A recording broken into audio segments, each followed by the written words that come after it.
오늘 우리에게 주시는 하나님의 말씀은 누가복음 18장 9절에서 14절 말씀입니다. 함께 보겠습니다. 누가복음 18장 9절에서 14절 말씀입니다. 제가 봉독해 드리겠습니다. 스스로 의롭다고 확신하고 남을 멸시하는 몇몇 사람에게 예수께서는 이 비유를 말씀하셨다. 두 사람이 기도하러 성전에 올라갔다. 한 사람은 바리새파 사람이고 다른 한 사람은 세리였다. 바리새파 사람은 서서 혼잣말로 이렇게 기도하였다. 하나님 감사합니다. 나는 남의 것을 빼앗는 자나 불의한 자나 간음하는 자와 같은 다른 사람들과 같지 않으며 더구나 이 세리와는 같지 않습니다. 나는 일해에 2번씩 금식하고 내 모든 소득의 11조를 바칩니다. 그런데 세리는 멀찍이 서서 하늘을 우러러볼 엄두도 못 내고 가슴을 치며 아 하나님 이 죄인에게 자비를 베풀어 주십시오 하고 말하였다.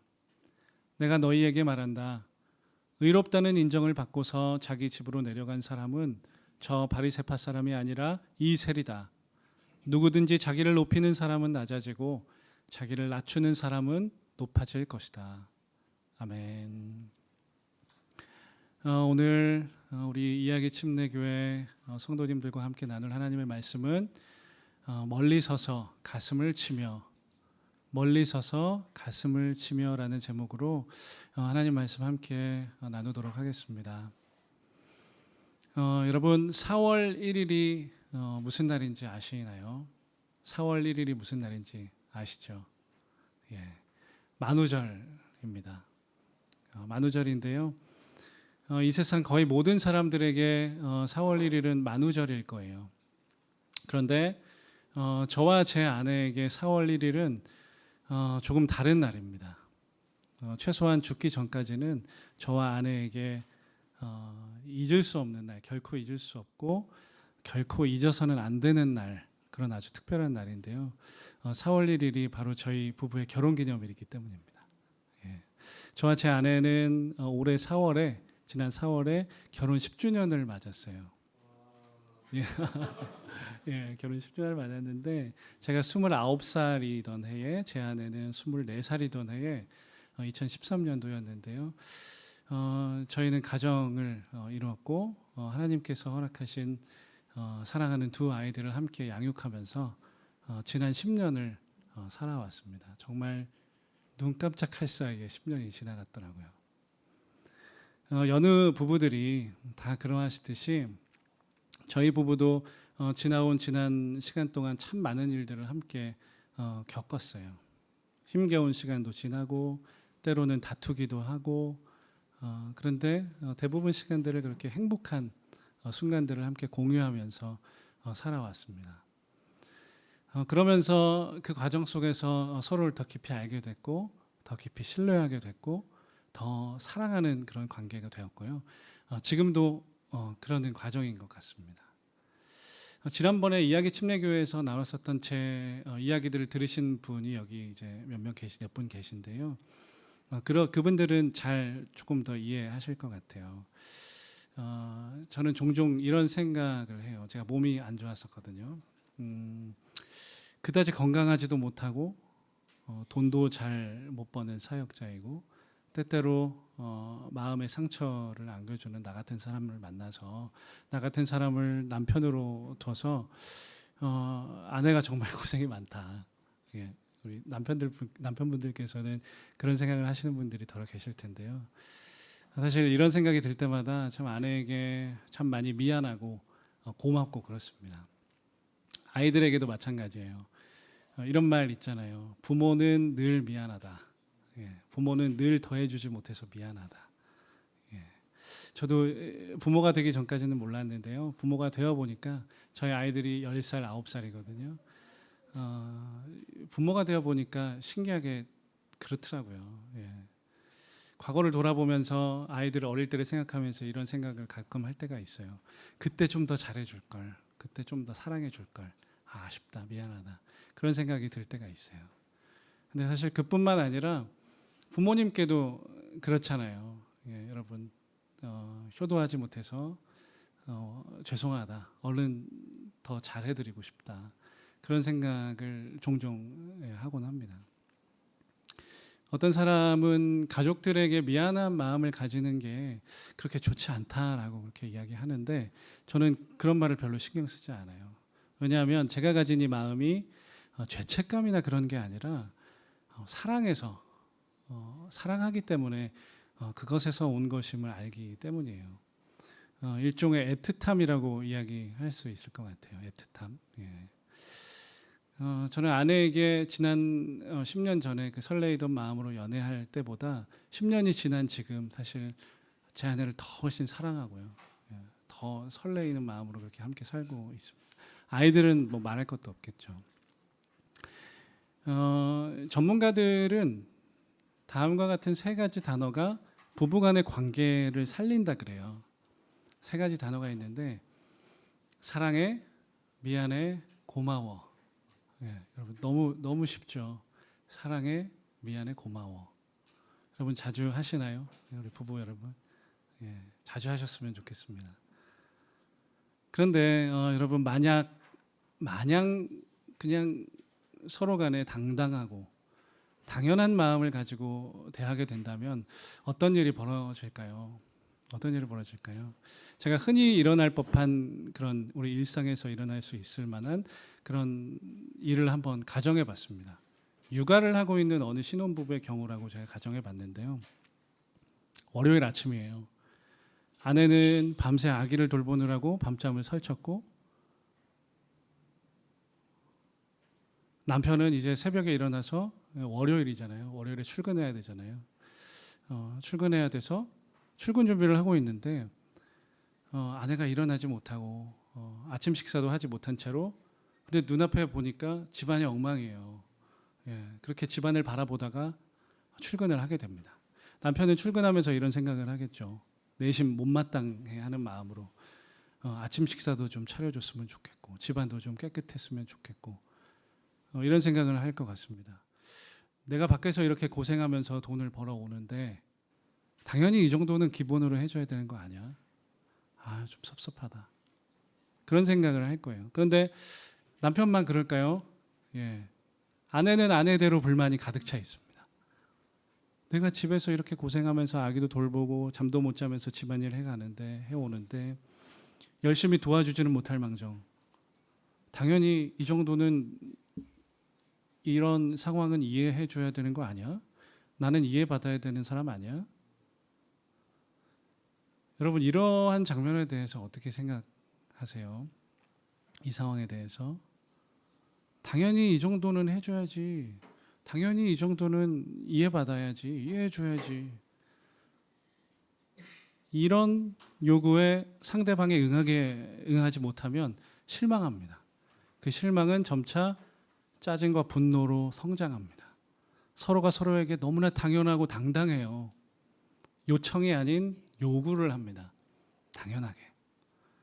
서로의 마음이 온통 이런 일방적인 요구와 주장으로 가득 차 있다면 당연함으로 당당함으로 가득 차 있다면 그 관계는 가족 관계든지 부부 관계든지 부모 자식 간의 관계든지 친구 관계든지 혹은 고객과 판매자의 관계든지 판매자가 아니죠. 구매자의 관계든지 판매자 맞네요. 예. 아니면 노사 관계이든지 그 어떤 관계이든지 사실 오래 지속되기는 어려워 보여요. 그죠? 우리가 살고 있는 이 현대 사회 속에서 이루어지는 사람과 사람의 관계는 점점 이렇게 서로에게 당연해지고 굉장히 당당해지고 있는지 모른다는 생각이 들었습니다. 심지어 하나님께 예배를 드릴 때도 그래요. 오늘 예수님은 우리가 아까 읽은 본문의 말씀처럼 어느 바리새인과 세리의 이야기를 들려주세요. 예. 여러분 아실 수도 있겠지만 유대인들은 보통 하루에 3번 시간에 맞춰서 기도하러 성전으로 갔습니다. 이 두 사람도 세리와 바리새인도 그렇게 같은 시간에 기도를 하기 위해서 성전을 향해 올라갔어요. 예수님은 먼저 바리새인의 모습을 보여주세요. 처음에. 그런데 그 모습을 설명하시면서 어떤 사람으로 묘사하시냐면 아주 교만하고 위선적이고 독선적이고 심지어 굉장히 폭력적이기까지 한 인물로 묘사하십니다. 그는 자신의 종교적인 열심을 굉장히 자랑하고 싶어해요. 여러분 맞습니다. 자랑할 수 있어요. 우리 노래도 있었잖아요. 자랑하고 싶은 거 있으면 자랑하라고. 자랑할 수 있습니다. 그런데 이 바리새인은 다른 사람을 비하하고 모독함을 통해서까지 자신의 그 열심을 자랑하고 싶어 하고 있어요. 함께 누가복음 18장 11절 12절 함께 읽어볼까요? 11절 12절 함께 읽겠습니다. 11절 12절 시작.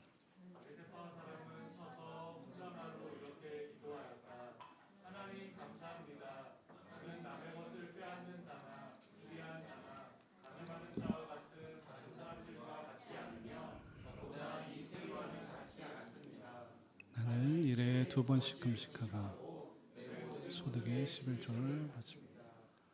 예, 아멘하는 분 없으시죠? 예, 여러분 이게 기도 맞습니까? 예, 이거 정말 맞는 거예요. 하나님 앞에 얼마나 당당했으면, 얼마나 교만하고 오만했으면 이런 기도를 하느냐 말이에요. 하나님 감사합니다. 나는 남의 것을 빼앗는 자나 불의한 자나 다른 사람들과 같지 않고 더구나 이 세리와는 같지 않습니다. 저 사람과 같지 않습니다. 나는 2번씩 금식도 하고 11조도 꼬박꼬박 바쳐요. 저 사람과 같지 않습니다. 이렇게 이야기하고 있는 거예요. 이게 기도인가요? 대놓고 세리를 짓밟고 무시하고 있어요. 여러분도 잘 아시는 것처럼 바리새인이라는 뜻은 구별된 사람이라는 뜻입니다. 철저하게 율법을 지키는 대단히 종교적인 열심을 쫓는 사람들이었어요. 이 사람들은. 그런데 처음에는 안 그랬겠죠. 처음과는 다르게 점점 그들은 변질되어 갔습니다. 그들은 그들 스스로 율법을 잘 지킨다고 생각했지만 사실은 율법의 목적과 본래의 뜻은 완전히 상실한 채로 반대 방향으로 하나님 앞에서는 한없이 높아졌고 타인을 무시하고 경멸하는 사람들이 되었어요. 어느 순간. 그 다음 예수님은 이 바리새인과 완전히 반대되는 한 사람의 모습을 보여주시면서 이야기를 계속 이어나가세요. 이 사람은 세금을 징수하는 일을 하는 세리입니다. 세관원. 마태도 예수님의 제자였던 마태도 세관원이었죠. 이 세리들은 유대 왕국을 점령한 이교도였던 로마군을 섬기면서 세금을 부정하게 이렇게 뒤로 챙겼던 그런 사람들이었어요. 우리로 치면 일제시대의 매국노 같은 그런 존재들이었을 거예요. 그리고 율법적으로도 이 사람들은 이방인들과 지속적으로 교류했기 때문에 유대 율법상으로도 부정한 자라고 그렇게 간주가 됐어요. 그런데 이 세리의 기도는 앞서 예수님이 말씀하신 바리새인의 기도와는 매우 달랐습니다. 매우 달랐어요. 하나님과 사람들 앞에서 당당하지도 못했고요. 당연하지도 못했어요. 우리 13절 함께 읽겠습니다. 13절 시작.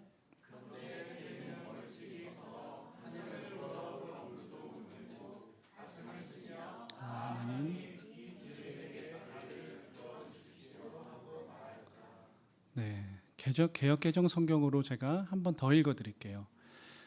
세리는 멀리 서서 감히 눈을 들어 하늘을 쳐다보지도 못하고 다만 가슴을 치며 이르되 하나님이여 불쌍히 여기소서 나는 죄인이로소이다 하였느니라. 이 세리는요 성전 앞으로 나오지도 못하고 저 멀리 구석에 서서 고개를 푹 숙이고 가슴을 치면서 탄식하며 기도했습니다. 하나님이여 나를 불쌍히 여기소서 나는 죄인입니다. 그렇게 기도를 올렸어요. 우리 그림 하나 같이 보면서 이야기 계속 이어갔으면 좋겠는데요. 이 그림입니다. 여러분 딱 봐도 아시겠죠? 오른쪽이 바리새인, 왼쪽이 세리를 그린 그림입니다. 이 바리새인은 마치 오페라 가수처럼 아주 당당하게 가슴을 딱 펼치고 보란 듯이 성전 맨 앞에서 기도하면서 헌금하는 거 보이시죠? 예. 여기서 이 동전을 떨어뜨리면 어떻게 될까요? 소리가 크게 나겠죠. 예. 이렇게 살짝 놔둔 것도 아니고 여기서 쨍그랑 하고 소리가 나겠죠. 반면에 세리는 어디 있나요? 그늘진 성전 뒤편에서 고개를 푹 숙이고 힘없이 잔뜩 움츠러들어서 가슴을 이렇게 치고 있죠. 예. 그렇게 기도하는 것을 볼 수 있습니다. 이 두 사람의 모습에 대해서 예수님께서는 최종적으로 이렇게 말씀을 하세요. 14절 말씀입니다. 내가 너희에게 말한다. 의롭다는 인정을 받고서 자기 집으로 내려간 사람은 저 바리새파 사람이 아니라 이 세리다. 누구든지 자기를 높이는 사람은 낮아지고 자기를 낮추는 사람은 높아질 것이다. 누구든지 자기를 높이는 사람은 낮아지고 자기를 낮추는 사람은 높아질 것이다. 여러분, 원래 이 말씀은요, 예수님께서 교만하고 잘난 척하고 다른 사람을 무시하는 당시의 종교인들을 꾸짖으려고 만들어내신 가상의 이야기예요. 하지만 실존의 집단의 이름이 등장했죠. 바리새파 사람, 세리. 원래는 그렇게 이 종교인들을 꾸짖으시려고, 교만을 꾸짖으시려고 만드신 이야기인데요. 저는 오늘 이 세리의 모습을 통해서 참된 예배자의 모습을 발견했고 함께 나누고자 합니다. 하나님께서 오늘 이 세리의 모습을 통해서 참된 신앙인의 모습이 이런 거다. 참된 예배자의 태도는 이런 것이다 라고 우리에게 말씀하고 계신 거예요. 예배를 뜻하는 헬라어 중에 가장 대표적인 단어로 프로스퀴네오라는 단어가 있습니다. 프로스퀴네오라는 단어가 있어요. 한 번쯤 들어보셨을 텐데요. 이 단어의 뜻은 누군가에게 존경과 경외의 마음을 담아서 입을 맞추다라는 뜻을 가진 단어예요. 그리고 당시에는, 성경 당시에는 종이 주인의 발에 입을 맞추다라는 그런 뜻으로도 사용이 됐다고 합니다. 종과 주인, 엄청난 신분의 차이죠. 창조자와 우리 피조물, 결코 극복할 수 없는 절대적인 위치입니다. 구원받은 자와 용서받은 죄인. 여러분, 우리는 이 사실 하나만으로도 평생 동안 하나님께 엎드려 경배를 드릴 수밖에 없는 그런 예배자의 삶을 살아가고 있어요. 여러분들께 여쭙고 싶습니다. 여러분, 하나님께 프로스퀴네오 하고 계신가요? 프로스퀴네오 하고 계세요? 그런 예배, 경외와 존경의 마음을 담아서 하나님의 발에 입을 맞추듯이 엎드려 경배하고 계십니까? 바로 그게 예배입니다, 여러분. 우리의 온 존재를 다해서 겸손한 마음으로 하나님 앞에 엎드려서 드리는 예배, 경배, 그것이 바로 우리가 드려야 될 예배입니다. 멀찍이 서서 하늘을 우러러볼 엄두도 못 내고 가슴을 치면서 하나님, 이 죄인에게 자비를 베풀어 주십시오 라고 하나님께 고백하고 계세요. 또한 우리는 사람들 앞에서는 어떤 모습일까요? 매사에 당당하지 않으십니까? 예배당을 나가서 우리의 일상으로 돌아갔을 때 당당하고 당연한 것들이 생기지 않으세요? 모든 것들이 나 중심으로 돌아가야 하지는 않습니까? 예를 들어 볼게요. 내가 주문한 음식이 조금이라도 늦었는데, 혹은 운전대를 잡고 운전을 할 때, 택시를 탔을 때 길이 막혀서 내가 세웠던 그런 계획들이 틀어질 때 우리는 조금 화가 나거나 짜증이 나거나 그러진 않으신가요? 저는 그럴 때가 종종 있었던 것 같아요. 당당함은요, 교만의 뿌리를 둔 마음이라고 생각합니다. 교만의 뿌리를 둔 마음이에요.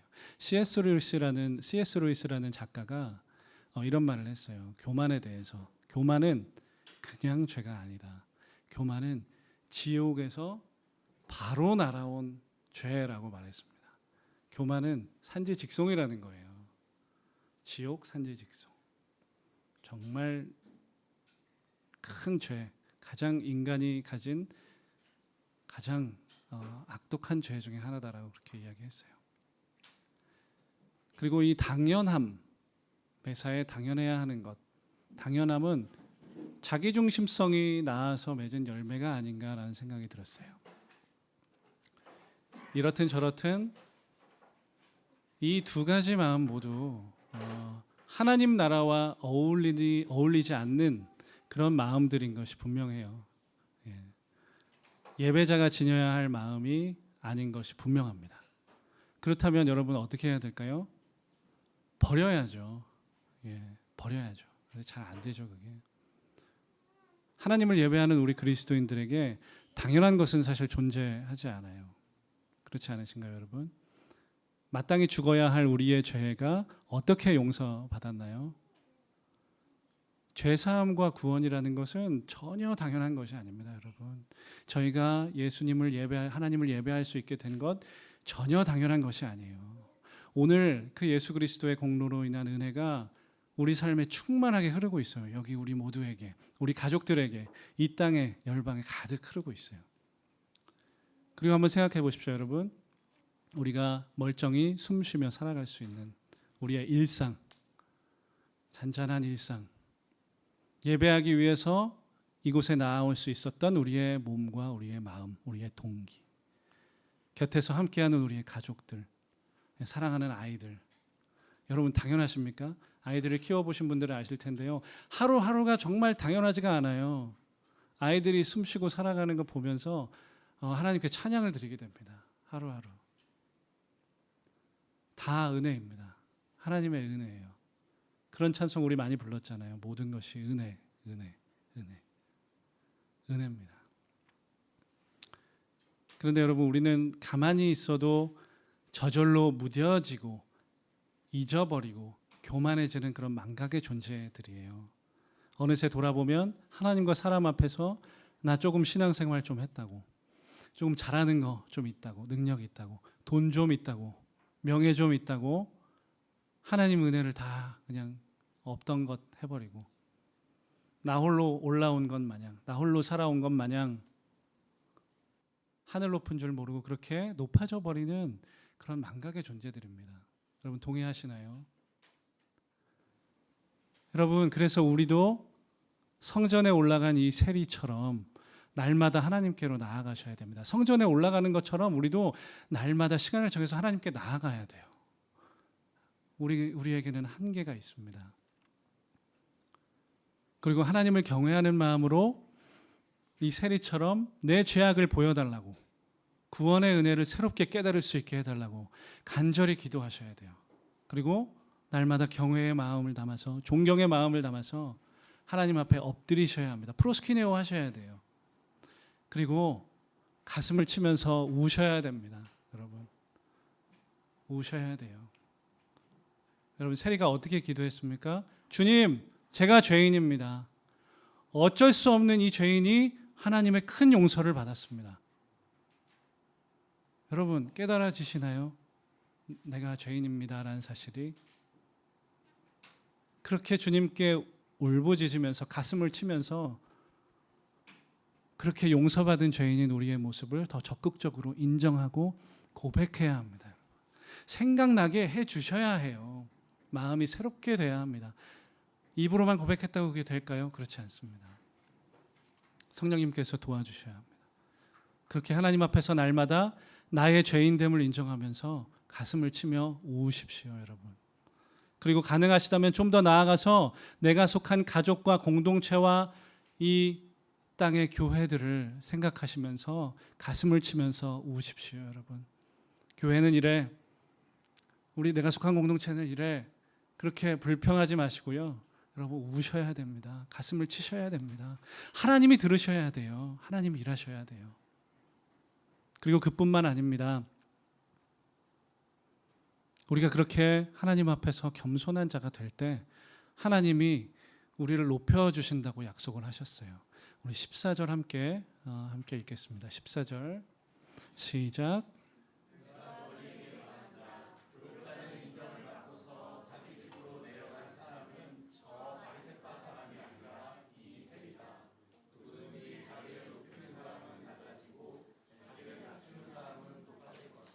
아멘, 아멘. 무릇 자기를 높이는 자는 낮아지고 자기를 낮추는 자는 높아지리라 하시니라.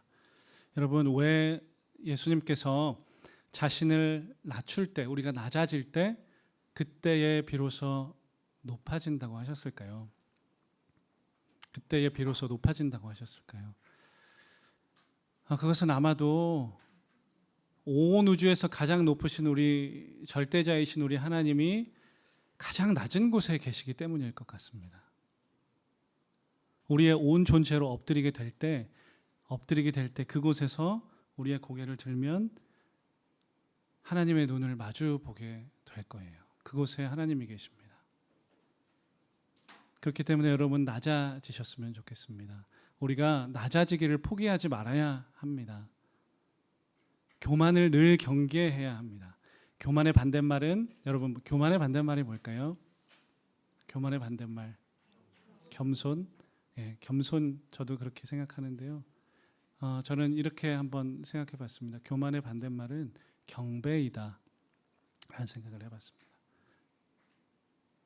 잔뜩 가슴에 힘을 주고 으스대는 저 바리새인처럼 말고 세리처럼 멀리 서서 가슴을 치면서 하나님께 긍휼을 구하고 살고 예배하십시오. 우리가 곧 이어서 부를 찬송가 279장에 이런 가사가 있습니다. 찬송가 한번 띄워주시겠어요? 인애하신 구세주여 내가 비오니 죄인 오라 하실 때에 날 부르소서. 주여 주여 내 말 들으사 죄인 오라 하실 때에 날 부르소서. 하나님께서 우리 모두에게 이 마음을 회복시켜 주시길 간절히 소망합니다. 이 마음으로 하나님 앞에서 그리고 사람들 앞에서 겸손히 살다 보면 하나님은 우리를 친히 만나 주실 거예요. 예배를 받아 주실 거예요. 은혜를 부어 주실 겁니다. 그리고 이렇게 말씀하실 거예요. 너 정말 최고다. 너 내가 높여주겠다. 하나님 우리에게 그렇게 말씀하실 것입니다. 아멘. 아멘. 저희 모두가 이 인정을 받는 그런 성도요 예배자가 됐으면 좋겠습니다. 우리의 평생에 이 약속을 붙잡고 참된 그리스도인의 모습을 회복하는 귀한 신앙인의 삶을 살 수 있기를 주님의 이름으로 축복합니다. 아멘. 우리 주신 말씀을 기억하면서 함께 기도했으면 좋겠습니다. 교만의 반대말은 겸손이기도 하고요, 경배이기도 합니다. 하나님 앞에 나의 존재를 깨닫고 엎드려서 절대자이신 구세주이신 그분을 바라볼 때, 바로 볼 때 우리는 하나님을 참되게 예배할 수 있을 것입니다. 우리 이렇게 기도했으면 좋겠습니다. 주님, 우리도 세리와 같이 예배하고 싶습니다. 저 바리새인처럼 말고요, 멀찍이 서서 하늘을 우러러볼 엄두도 내지 못하고 가슴을 치면서 하나님, 이 죄인에게 자비를 베풀어 주십시오. 하나님, 이 죄인에게 자비를 베풀어 주십시오라고 간절히 기도했던 세리처럼 우리도 그렇게 예배하고 싶습니다. 그렇게 살고 싶습니다. 주님, 그렇게 예배하고 싶습니다. 주님, 우리의 죄와 허물을 깨닫게 해 주십시오. 그 죄와 허물 때문에 죽으셔야 했던 예수님의 사랑이 얼마나 큰 것인지 날마다 깨닫게 해 주십시오. 아니 주님, 지금 깨닫고 싶습니다. 새롭게 되고 싶습니다. 그 사랑과 은혜가 너무 커서 엎드려 감사의 경배를 드릴 수밖에 없는 우리가 될 수 있도록 주님께서, 성령께서 우리를 은혜 내려주시고 인도해 주십시오. 우리 이렇게 주님께 우리의 입을 열어서 기도하며 나아갔으면 좋겠습니다. 기도하시겠습니다. 주님 감사합니다. 주님 감사합니다. 주님, 제가 죄인입니다. 주님 이 앞에 서서 하나님의 말씀을 전하고 있는 제가 죄인입니다. 주님, 교만했고 음란했고 더러운 온갖 죄들을 하나님 제가 지으며 살아왔습니다. 주님, 하나님 앞에서 어찌 당당할 수 있겠습니까? 하나님 앞에서 어찌 우리의 삶에 주어진, 제 삶에 주어진 것들이 당연하다고 이야기할 수 있겠습니까? 주님, 엎드리겠습니다. 겸손히 엎드리겠습니다. 주님, 이 겸손과 경배로 주님 앞에 엎드리는 자로 살겠습니다. 평생토록 그렇게 날마다 새로워지며 살 수 있도록 도와주시옵소서. 하늘을 우러러보지도 못하고, 하늘을 보지도 못하고, 하나님을 바라보지도 못하고 가슴을 치면서 하나님, 저에게 자비를 베풀어 주십시오. 제가 죄인입니다 라고 고백한 하나님, 이 세리의 모습처럼 주님, 저도 그렇게 살고 싶습니다. 저도 그렇게 예배하고 싶습니다. 주님, 하나님, 오늘 이 시간 주여 주여 내가 비오니 죄인오라 하실 때에 날 부르소서. 하나님, 이 가사가 제 고백이 되게 하여 주시옵소서. 우리의 고백이 되게 하여 주시옵소서. 우리의 고백이 되게 하여 주시옵소서. 바리새인의 길을 벗어나 세리의 길을 가겠습니다. 주님, 주님, 우리를 긍휼히 여겨 주시옵소서. 아버지의 제사 주님, 우리도 바리새인처럼 당당하게 가슴을 쭉 펴고 하나님과 사람 앞에서 보란듯이 예배라는 행위를 하지 않았습니까? 이런 것이 예배라고 착각하고 살아오지는 않았는지 이 시간 예수님께서 하셨던 말씀을 들으며 우리의 모습을 돌아봅니다. 주님, 우리의 교만을 회개합니다. 이 교만으로 인하여서 많은 것들이 무뎌졌습니다. 하나님의 은혜와 사랑은 어느새 당연한 것이 되었고, 예수님의 십자가 앞에서도 때때로 우리는 당당했습니다. 주님, 이 교만에서, 이 당연함과 당당함 앞에서 온 마음을 다해 돌이키겠습니다. 긍휼을 베풀어 주십시오. 주님, 이제 우리가 두려움과 떨림으로 하늘을 우러러보지도 못하고 가슴을 치며 주님께 기도했던 이 세리처럼 그렇게 살겠습니다. 예수 그리스도의 은혜의 크심과 놀라우심을 날마다 고백하며 엎드려 울며 예배하는 여기 모인 우리 모두가 되게 하여 주십시오. 우리의 인내하신 구세주 예수 그리스도의 이름으로 간절히 기도드립니다. 아멘.